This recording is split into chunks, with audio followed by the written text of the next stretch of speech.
Ladies and gentlemen, please welcome holistic counselor and U.S. Air Force veteran Jessica Patrice Coulter.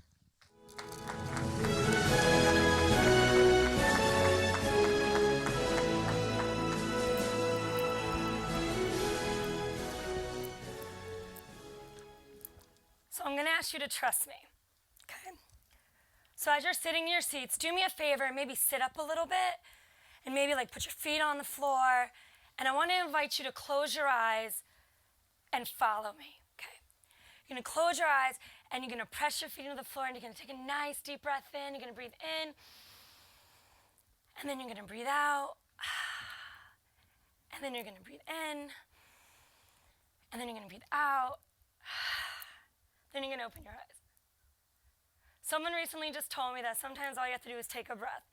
And I wanted to take my shoes off and not make it so obvious. That kind of goes along with what I want to talk about. So this idea of being authentically vulnerable. You all were authentically vulnerable with me right there.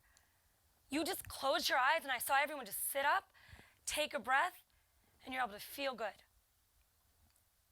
This idea of being authentically vulnerable and being exactly who you are as you are is something that has followed me throughout my entire life, in the service and out of the service. So right now, I'm a single mother of 2 kids. I'm a therapeutic yoga instructor. I'm an expressive and creative artist, spoken word poet, and yeah, I'm getting my degree in holistic counseling. I have survived through traumatic marriage and divorce.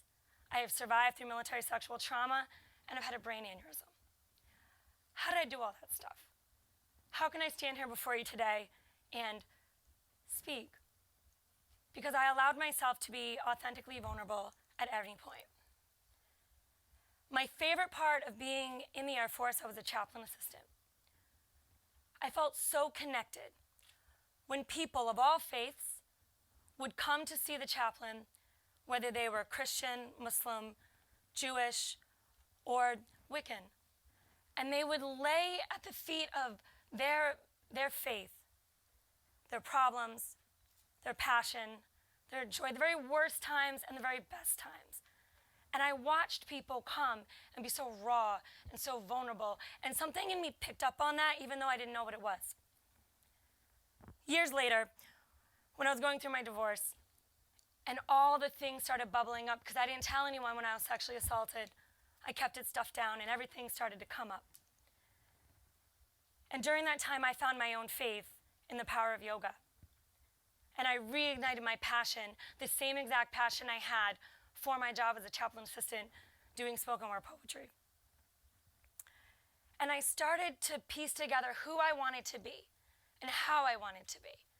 And I wanted to be exactly as I am, with tattoos and blue hair, and someone who likes to take her shoes off and people are watching. The Wounded Warrior Project, I met a group of female veterans at an all-female retreat. And in the middle of this retreat, I had a huge panic attack because I didn't feel connected at all when I got out of the military and I left everything behind. And I'm just this yoga teacher, and my PTSD is not from combat.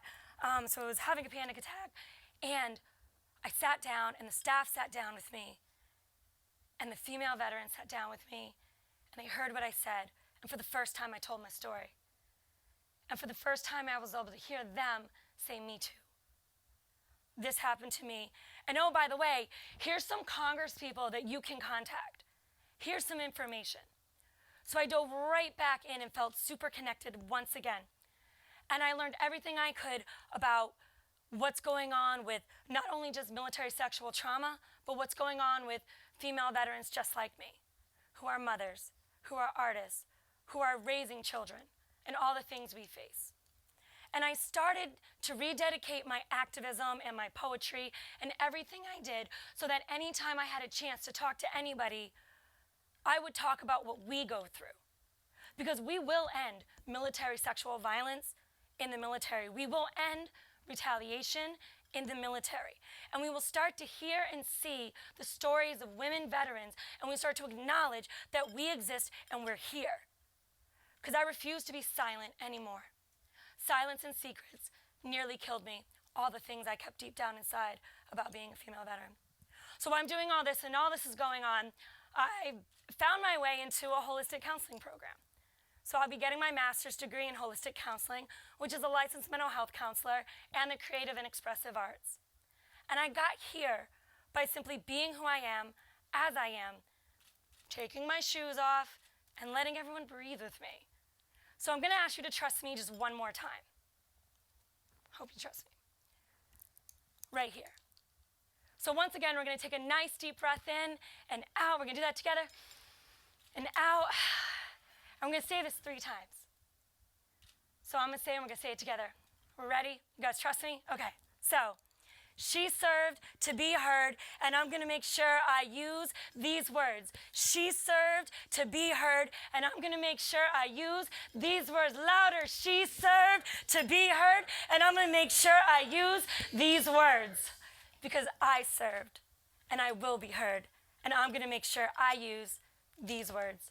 Thank you so much. My name is Jessica Patrice Coulter, and I'm an Air Force veteran.